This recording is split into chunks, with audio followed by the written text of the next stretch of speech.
What's up, guys? Today we're going to be talking about Jeep doors. One thing I love about my Rubicon is you could take the doors off, you could take the tops off, you can really do whatever you want to do. Now I do have to admit I've never taken this back top off just because I have to make some sort of hoist system in the garage for it. So yeah. It's been 1 year of ownership and I've never gotten to have that baby off yet, but hopefully that'll change. And eventually I'm going to be getting half doors, the EAG brand half doors for Ruby, so I could have the doors off all summer long with mirrors attached and not have any issues. So, for those of you guys who are new to Jeeps, have never taken your doors off or anything like that, it's a fairly simple process.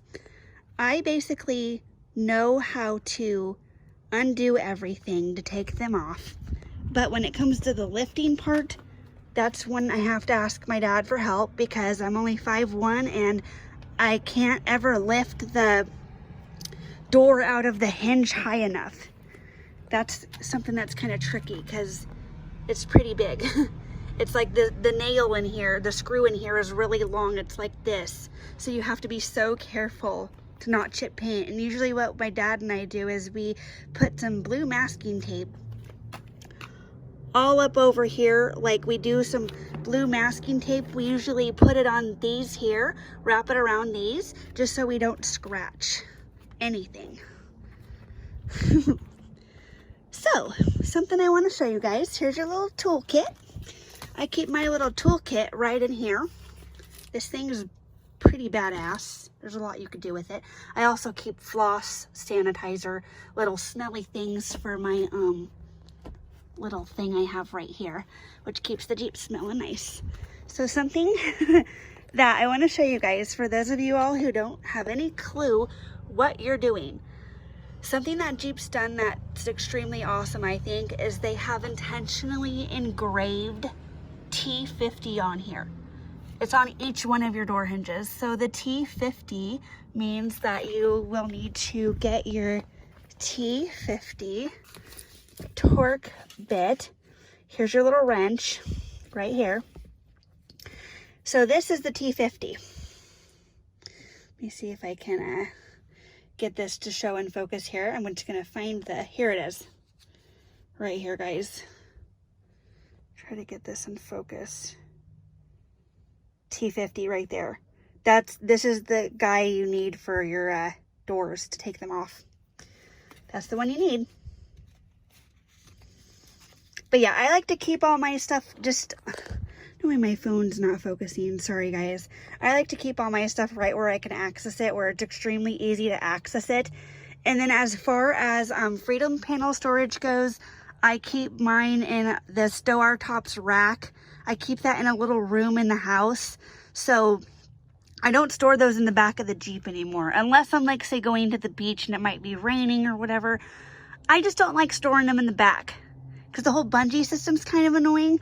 Like, I just like keeping them in the little room. If you guys have room, I highly recommend getting the Stow Our Tops Freedom panel rack and then just storing them in a small room. It doesn't take up hardly any space.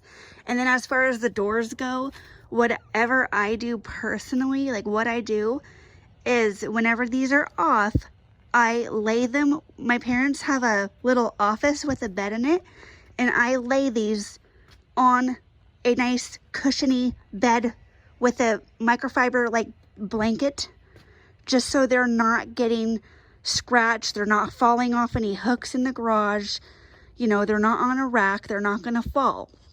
So that's how I store my doors, is in the house, laying them on a bed. And I store them so they're paint side up with this side down. And they're not laying anywhere near each other, so they're apart from each other by a good 6 inches apart. So that's kind of what I do, guys. Just to let y'all know. Better put this stuff away just so I don't lose it.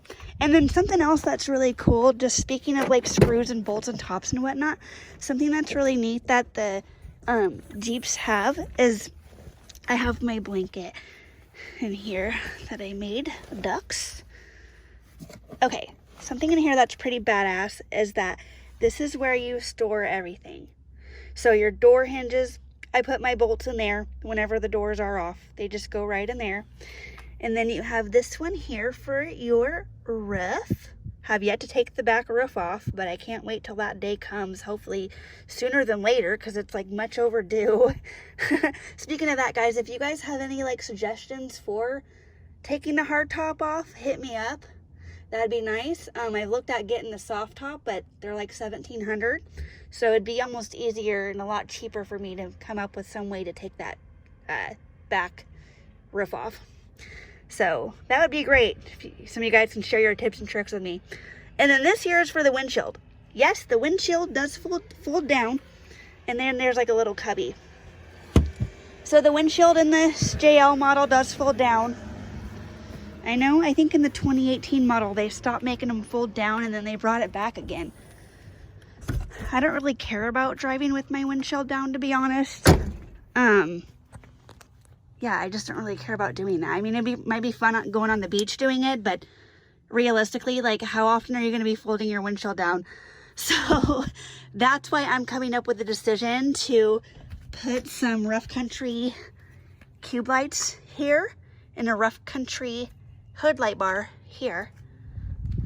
I think it'll look really good. And then I was thinking about doing the 50-inch Rough Country like windshield light bar, but I don't think I'm gonna go with that one. I'm just gonna do the cubes and the hood light bar here, and then I'm gonna get a huge winch here, Rough Country winch. It's around $700. It's really badass. It's a full bumper, actually, metal bumper and everything. I have like 3,000 worth of mods already that I'm planning on doing here. There's just so many mods, like so much. I'm probably gonna even spend more than that. So yeah, guys, I hope that this video was kind of helpful. I'm just kind of being goofy today, having fun, like whatever. I just wanted to kind of show you guys with the whole door setup, like how it works. Here's your toolkit and how you don't forget what bit you're using. So thanks again, guys, for watching, and I'll be sure to post some videos and reviews of the EAG doors, half doors, once I get those put on Ruby this summer. Thanks again, guys. Bye.